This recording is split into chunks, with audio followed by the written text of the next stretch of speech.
What's up, guys? Today I've got the next Angel Feather endgame strategy, and I wanted to incorporate the new Celestials because set 11 came out and Celestials are freaking amazing. So I wanted to incorporate the Break Ride, and this is along with my Metatron deck. My Celestial deck is almost finished too, but I was thinking of ways to update Metatron. What is ways in which I could be using the new cards that came out? How can I update the deck to make it more consistent? And Celestials are based around not using your hand so much as like toolboxing your deck and your field, or like utilizing the drop zone maybe. So I was hoping that that could solve some of the problems that I've had with this recently.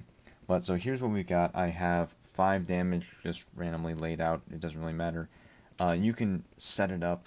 Of course, Angel Feather requires a lot of thought. So if you wanted to like set it up to where you're switching stuff that you really need out, like you could put all your grade 3s in there that you don't need in the deck. Um, Maybe put a Sentinel in there so that you could like take it back into your hand, whatever. And then I've just got the Forerunner over there. Anyway, so here's the way that it works. So you have all 3 of the ponies in the back because ponies, and then Serial over here, no seal over here. It really doesn't matter where you put them as long as they're on the front row rear guard. And you've got Ramiel. Okay, here's Metatron, Break Ride Metatron. 10,000 power goes to her. Okay, then I have 3 cards in my hand just laid out. So you're going to take 1 card from your hand, okay, and then put it into the damage zone. Or, sorry, rather, actually, you're going to take, what am I doing? You're going to take 1 card from the damage zone and add it to your hand. So immediately my hand size increases to 4. And I'm going to take the top card of my deck and put it into my damage zone face up, okay, and let's just say that it's this card. Alright, so there you go. Now my hand size just increased, and I have a card put into the damage zone, so guess who gets a 2,000 power boost? Now they're all 9k boosters, which is great.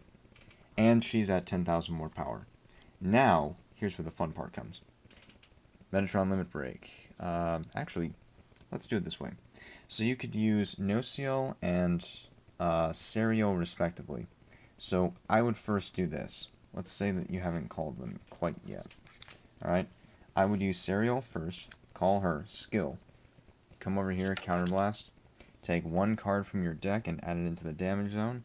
So let's say that it's, it's like this card. Okay, and then this card, you take 1 Angel Feather from your damage zone and you put it into your drop zone. It has to be face up. So I'm going to put Nahas over into the drop zone. Okay, so I'm still at 5 damage. And I do have one Counterblasted card, but no seal. So I'm going to call No Seal with skill. I'm going to take this Counterblasted card and put in, like this card. So still 5 damage, still 4 cards in hand. And now, since 2 cards have gone into the damage zone, these guys get 4,000 boost. So now they've just gotten 6k, so now they're 13k boosters. Alright, and I love it when your boosters are like, significantly more powerful than your front row. It's just a testament to what Angel Feather can do. Alright, so then, here's where the real fun part comes in. Counterblast. Metatron's Limit Break. You send Serial and No Seal into the damage zone, and then you call them back. Here's the thing, though, and I hope somebody please, tell me the ruling on this. Because Metatron's skill says that you choose 2 Face of Angel Feather from your damage zone and you call them to the rear guard. I don't know if it's supposed to be simultaneously or if it's supposed to be individually, because that can make a huge difference. Well, kind of. Because if I call Serial first, then I have a second Counterblast to do. And if I don't have, a second Counterblast available, then it might not work. But if I have no CL, then I can take out the Counterblasted card so that I actually have one free to use for Serial. But let's just say that you can do that. Let's say I can call No Seal first, okay? And then I'll switch, this card in the damage zone with this card. Okay, add it to my hand. Alright, and then let's say I use Serial, I call her now, and then I'll flip this card, and then do that thing, put a card from the deck, let's just say it's this card, in, and take out a Metatron. Alright, so there you go. Let's look back at how many cards have gone into the damage zone, okay? So first we had the Break Ride. That's 1 card, okay? Then we had we had Serial, and we had No Seal. We had them twice because they both got called to the rear guard twice. So each of them is going to give 2, so that's 4, 5 cards now that have gone into the damage zone.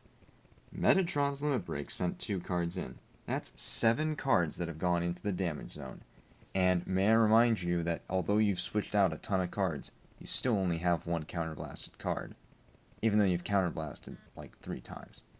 So yeah, the beauty of incorporating that 7 cards in the damage zone means that your ponies now go from 7k boosters plus 14,000. They go to 21k boosters.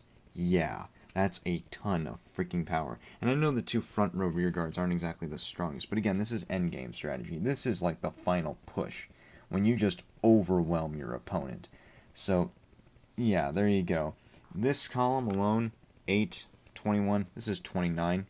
With the brake ride, this is going to be 20, 23 when she swings, boosted by 21, 44, you know, it's no big deal. That's without any triggers. And then this is also going to be 29. So, yeah, 29, 44, 29, yeah, that's a lot. You know, it doesn't really matter. If your opponent has, like, a Sentinel, then great, but they're still going to have to, they're going to need 3 of them to, like, drop, you know, to perfectly guard all of these attacks, or else they're going to be dropping a lot of shield. And remember that this can be used pretty much every single turn. And with No Seal being able to cycle out counterblasted cards, and Serial just adding more cards into the damage zone, it's just a brilliant, brilliant strategy. And then you have 3 targets for boosting.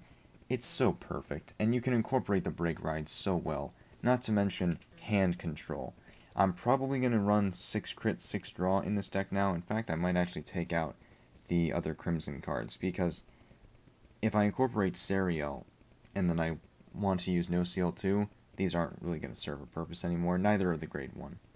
Anyway, that's the end game strategy number 2. Hope you guys like it. This is incorporating cards from set 11, which has had some big benefits to a lot of clans, and I like it. Alright, see you guys next time. Have a great day. Keep card fighting. This has been Twice. Goodbye.